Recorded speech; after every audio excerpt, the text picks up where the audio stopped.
630 odd rear wheel horsepower with the LSA compressor.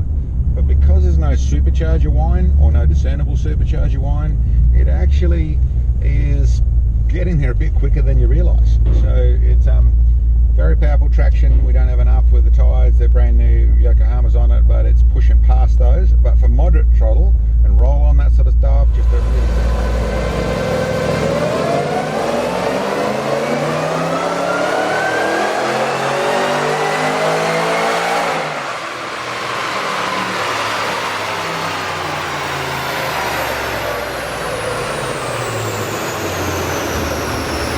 got here VF Series 2 LSA GTS.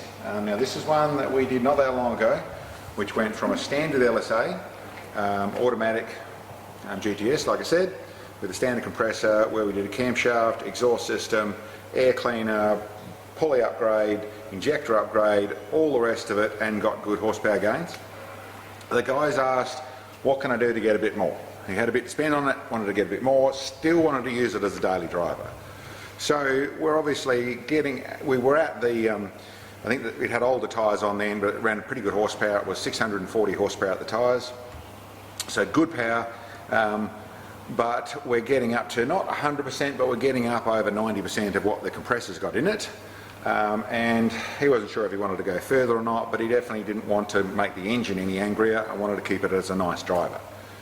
The other thing was, there was the first one of these systems, or Harrop had just put together their new system, which is the FI 2650, to go straight onto an LSA, which gives it a OTR, it gives it nice engine covers, it still uses the LSA drive with a 2650 compressor.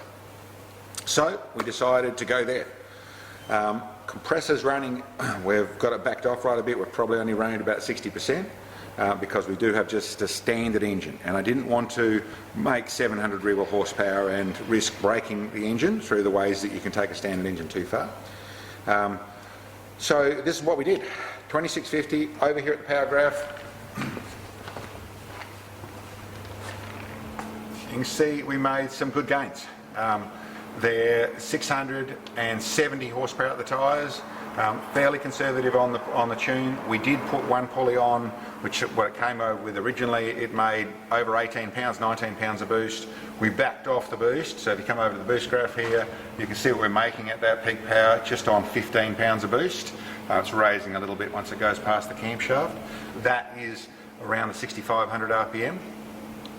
But good gains right across the range. Even from down the bottom here, you can see that's back down at 2,000 RPM, and there's even a reasonable gain there. You look at where you drive it, in here around the 4,000 revs, it's got pretty much the same gain as we saw from from a standard supercharged car to the cam and all the rest of it. Got pretty much the same gain there.